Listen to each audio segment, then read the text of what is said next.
গ্রামের নাম কালিদাসপুর। কালিদাসপুর গ্রামের অধিকাংশ লোকই কৃষিকাজ করে জীবিকা নির্বাহ করত।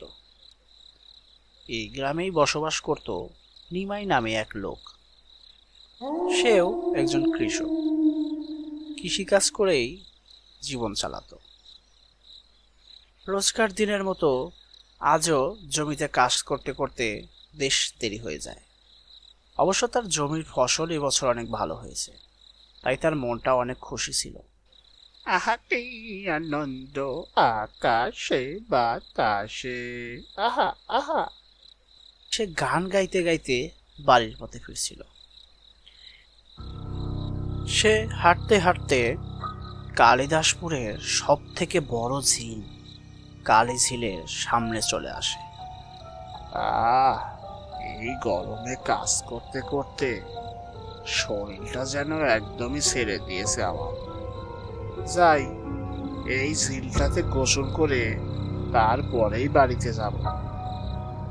সে আর দেরি না করে তাড়াতাড়ি সেই ঝিলটিতে নেমে পড়ে গোসল করার জন্য। হঠাৎ পেছন থেকে কে একজন তাকে ডেকে ওঠে। কিরে দিমাই, সে পেছনে তাকাতেই দেখে একটা বিভৎস চেহারা নারী অবয়ব। সে এসব দেখে দৌড় দিতেই যাবে, ঠিক সেই সময় বিদ্যুতের গতিতে যেন সেই অবয়বটি তাকে নিয়ে পানির অতল গভীরে চলে যায়। শেষ হয়ে যায় একটি কৃষকের জীবন।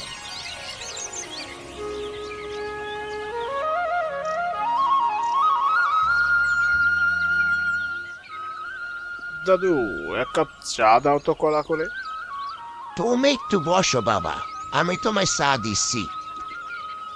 আচ্ছা দাদু, সুজয়কে দেখি না অনেকদিন, ও কি আর এদিকে আসে না? ও অনেকদিন হয়ে গেছে, সুজয়কে এদিকে আর দেখি না।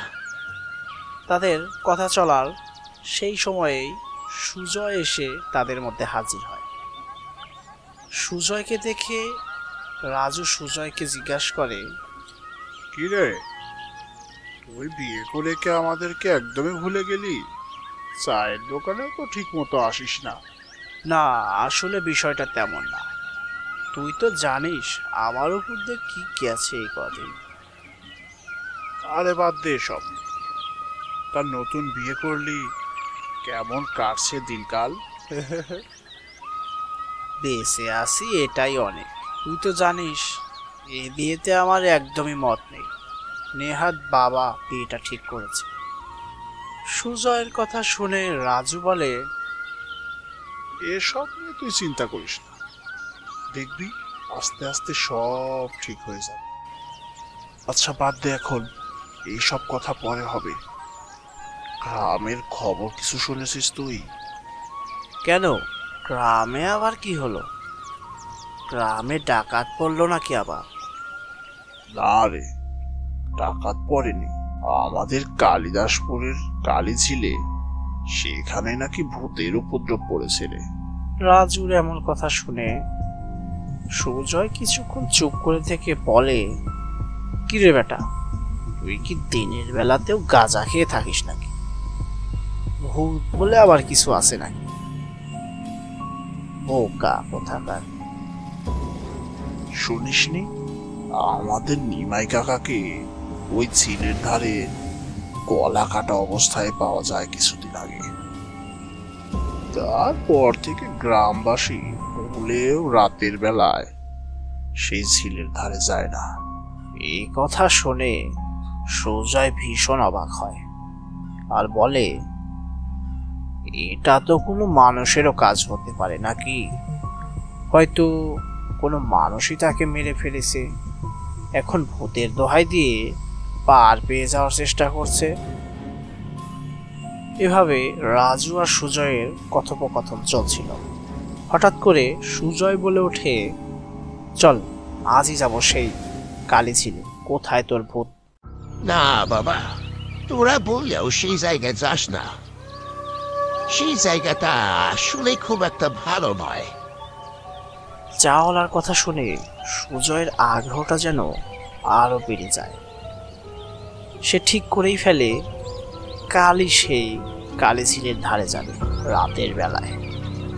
তাই তারা চায়ের দোকান থেকে উঠে বাড়ির পথে রওনা হয়। বিপদ, ঘোর বিপদ।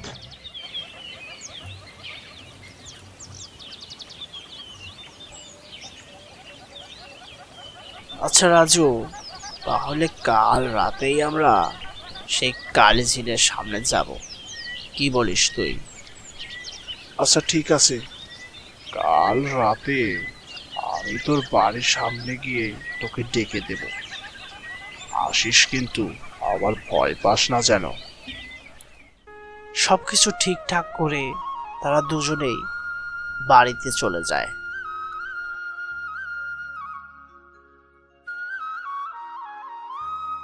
কোথায় গিয়েছিলিস খোকা এই ভর দুপুরে? বাবা, আমি একটু নিতাই দাদুর চায়ের দোকানে গিয়েছিলাম রাজুর সাথে দেখা করতে। এখন চারিদিকের সময় তো খুব একটা ভালো নয়। আমাকে না বলে যেখানে সেখানে যখন তখন যাবি না বলে দিলাম। আচ্ছা ঠিক আছে বাবা, যাব না। যা, এখন ঘরে যা, বৌমা তোর জন্য অপেক্ষা করছে।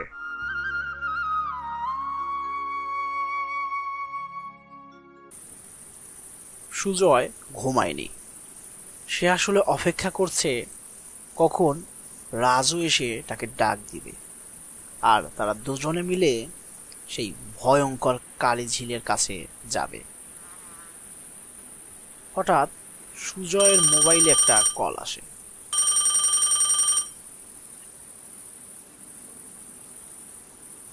হ্যাঁ রাজু, কোথায় আছিস তুই? আরে, আমি তো তোর বাড়ির সামনেই দাঁড়িয়ে আছি, তাড়াতাড়ি বেরিয়ে পড়। বলতে বলতে সুজয় বাড়ি থেকে বেরিয়ে আসে। এত তাড়াতাড়ি এলি যে বলুন, আমার জন্যই অপেক্ষা করছিলে নাকি? আরে হ্যাঁ রে, তোর জন্যই অপেক্ষা করছিলাম।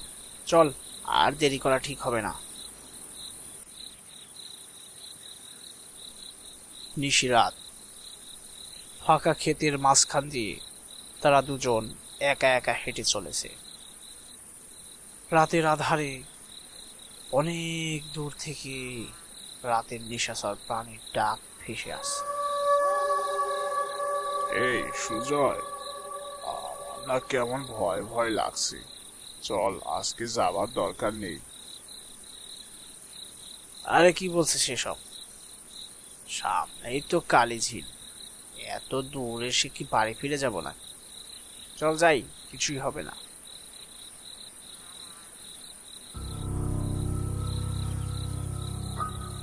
কে কে ওখানে?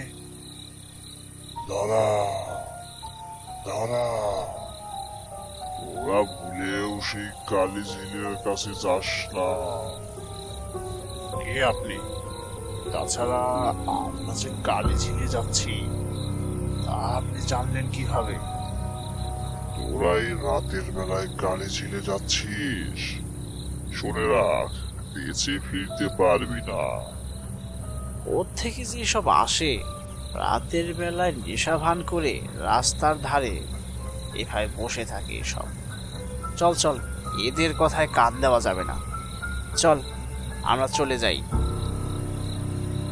এর মাসুল তোদের দিতে হবে।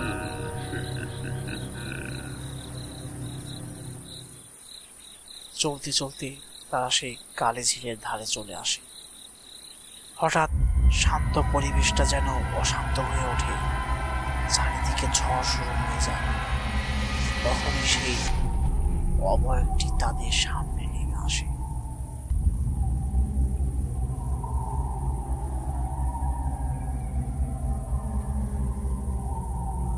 কি সাহস, কি সাহস! তোরা মরতে কেন এলি এখানে? আমরা কি করেছি? তুমি আমাদের মারবে কেন? তোরা আমাকে বিরক্ত করেছিস, এর মাসুল তোদেরকে গুনতে হবে। ঠিক তখনই বিদ্যুতের গতিতে সেই অবয়বটি রাজুকে দিয়ে কোথায় যেন উধাও হয়ে যায়। এই ঘটনা দেখে সুজয় কিছু বুঝতে না পেরে গ্রামের পথে দৌড়ায়।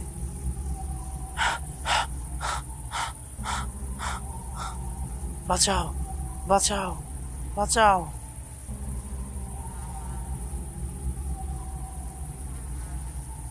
ওদেরকে নিষেধ করেছিলাম আমি, ওরা আমার কথা শুনলি না।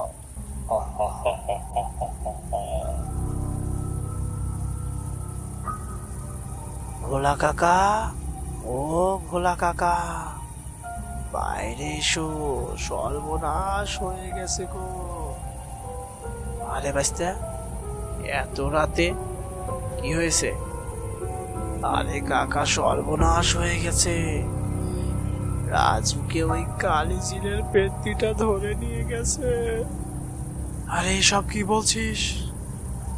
তারপর গ্রামবাসী সবাই একত্রে সেই কালী ঝিলের ধারে যায়। কালী ঝিলের কাছে যেতেই তারা দেখতে পায় এক মর্মান্তিক দৃশ্য। তারা দেখতে পায় রাজুর ছিন্ন বিচ্ছিন্ন লাশ সেই গাছটির নিচে পড়ে আছে। এসব দেখে রাজুর বাবা আর নিজেকে ধরে রাখতে পারে না। সে কান্নায় জর্জরিত হয়ে যায়। হঠাৎ সুজয়ের বাবা সেখানে এসে হাজির হয়। কি হয়েছে? তোমরা এত রাতে এখানে কেন? তারপরেই হঠাৎ করে সেই অবয়বটি গাছ থেকে নেমে আসে। অবয়বটিকে দেখে গ্রামবাসীর মধ্যে কিছু লোক সেই জায়গা থেকে ভয়ে দৌড়ে চলে যায়। সেখানে থাকে মাত্র 3 জন।